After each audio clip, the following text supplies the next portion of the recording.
Kita lihat antara kumpulan yang bakal kita lihat nanti iaitu King Pedal Gedong GT, DBKU GP Bin Ladin Pantai Damai 2, UDA Imbok Setia Raja, Sinaran Ratu Tasmin N6, Landas Azam Kasihnya Warisan 4, Kelisa Putri Kisha, Enros Cahaya Zen, Torak Berjaya, DBKU GP Bin Ladin Pantai Damai 1, Komeng 1, juara bertahan Putri Dang Balai Yayasan Sarawak, UDA Landas Laksamana Sidang Puan 4, Bintulu Port Burung Garuda dan Sekapan 12. Memangnya apa yang kita mungkin dapat lihat bagi acara kategori tempatan, dan mungkin ini kita akan dihidangkan dengan acara yang ketiga di mana melibatkan perahu bidar 15 pekayun lelaki saringan C. Jadi kita mohon perahu-perahu yang mengambil bagian untuk acara ini untuk awal bersedia supaya dapat dilepaskan selesai acara bersama ini. Dengan rakan pengulas kita Yus, Hamdan dan JJ. Terima kasih rakan tugas di event utama dari acara kedua kita pada sesi petang ini, yaitu acara bidar 25 pekayun lelaki saringan C kategori tempatan. Baru saja dilepaskan oleh pegawai pelepasan yang mana menampakkan 15 buah perahu telah mendaftarkan diri di garisan permulaan ini, menandakan perjuangan mereka untuk mencari 5 tempat terbaik pada acara yang sedang dipertandingkan ketika ini untuk layak ke peringkat akhir yang akan berlangsung pada esok harinya. Jadi ternyata mengambil tumpuan pada jarak 200 meter dari zon larangan memotong alur ini telah pun didominasikan oleh kumpulan dua dari perahu yang menggunakan plat nomor 42 Landas Laksamana Sinampuan dan juga perahu yang menggunakan plat nomor 41 Landas Azam Kasihnya Warisan.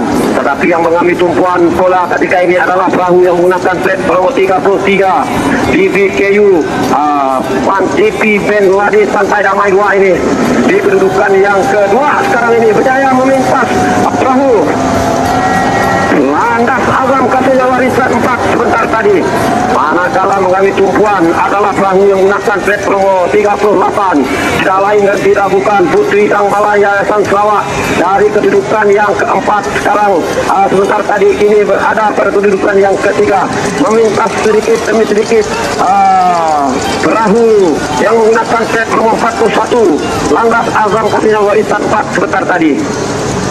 Jadi terima kasih kepada seluruh peminat sukan regata Bumi Kenalang ini, yang mana acara yang sedang hangat berlangsung di perairan depan Kuching ini, yaitu acara bidar 25 pekayun lelaki saringan C kategori tempatan.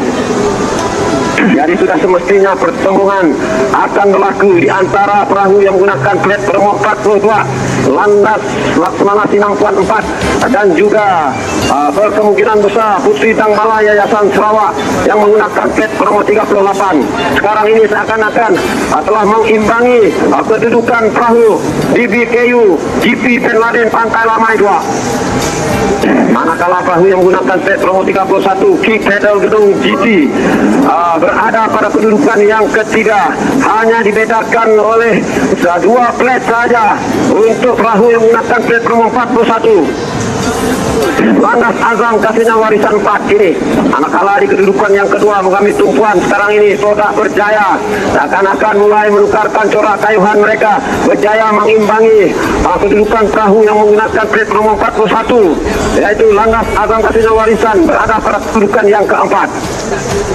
Jadi sudah semestinya pertembungan pasti akan sengit 3 buah penjuru di kelompok hadapan ini, yaitu di antara perahu dan plat nomor 33 dan juga Yayasan Sarawak Putri Dang Balai berada pada kedudukan 1, 2 dan 3.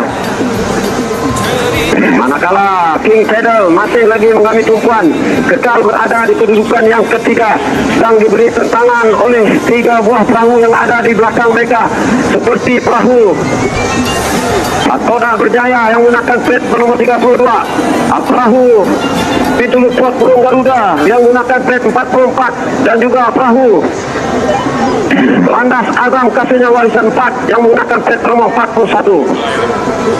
Terima kasih yang tidak terhingga kepada ribuan penyokong yang sentiasa memberi sokongan, tidak mengira akan keadaan cuaca pada ketika ini, namun di atas semangat untuk melihat anak-anak tempatan menggelorakan regata Sarawak 2024 ini, mereka masih lagi setia menunggu perahu ini untuk datang ke Adan Penamat.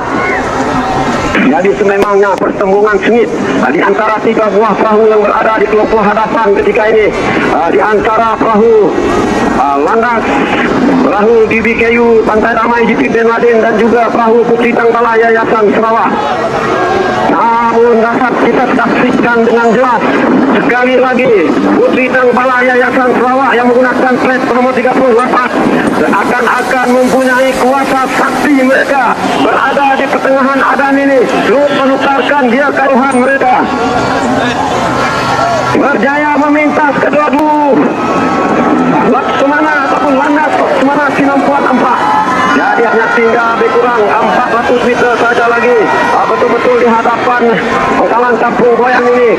Sudah semestinya kita akan dapat melihat gaya dan juga ritme kayuhan yang akan dipamerkan oleh pengkayuh dari perahu Putri Tangbala Yayasan Sarawak ini.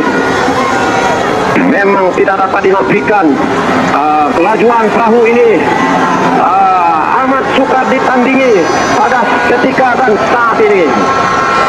Dari bergegas gempita di sepanjang tebingan waterfront Kuching ketika ini, meremang bulu roma saya ketika membangun ini untuk mendengar sokongan, teriakan dan juga baluan gendang daripada penyokong-penyokong yang terbabit untuk menyokong pasukan mereka yang kini sedang beradu nasib mencari 5 kedudukan terbaik. Jadi ternyata kedudukan yang keempat, kelima dan keenam pastinya akan mengambil perempuan ketika ini. Begitu juga dengan kedudukan 2 dan ketiga. Namun tidak dapat disangkal lagi kewibawaan pengkayuh dari perahu Yayasan Sarawak Putri Tangbala ini memang amat suka ditandingi daripada hari kemarin sehinggalah ke saat ini bagi kategori 25 pengkayuh lelaki ini. Manakala pertemuan 2 dan ketiga yaitu kedudukan podium ini pastinya akan mengambil tumpuan di antara perahu DBKU Pantai Damai GP Ben Laden dan juga Landas berada pada kedudukan 2 dan ketiga. Namun ada 2 tempat untuk peluang mereka untuk mencari kedudukan bagi layak ke pentas akhir yang akan berlangsung pada esok hari adalah pertemuan 3 penjuru di kelompok belakang ini, di antara King Pedal yang menggunakan plat nomor 31, perahu 44 di kelompok Burung Garuda dan juga perahu 41 Landas Agam Kasihnya Warisan. Jadi walaupun kedudukan ini tidak menjamin podium kepada mereka, namun untuk menumpah ke peringkat akhir sudah pastinya akan menggamit tumpuan ribuan penyokong untuk memberi sokongan agar mereka terus menerus melakukan pengkayuhan bertenaga. Namun dapat kita lihat pengkayuh-pengkayuh yang menggunakan pakaian polizing itu, yaitu Putri Tangbala Yayasan Sarawak, sekali lagi menunjukkan bahwa pasukan mereka boleh kita ibaratkan sebagai maharaja di regata Sarawak pada ketika ini. Bagi kedudukan 2 dan ketiga sudah semestinya milik Landas dan DBKU di tempat yang ketiga. Jadi kita berbalik kepada 2 slot terakhir ini untuk menumpah tempat ke pentas akhir ini di antara Landas yang menggunakan plat nomor 41 King Pedal 31 dan juga Tutup yang menggunakan plat nomor 44. Jadi keputusan ini berpihak kepada Landas Keberlangsungan dan juga King Pedal. Jadi begitulah kehebatan, kelancaran dan kehangatan Regata Sarawak bagi acara bidang 25 pegawai lelaki saringan C ini. Jadi untuk keputusan resminya, apa kata kita kembali semula kepada rakyat.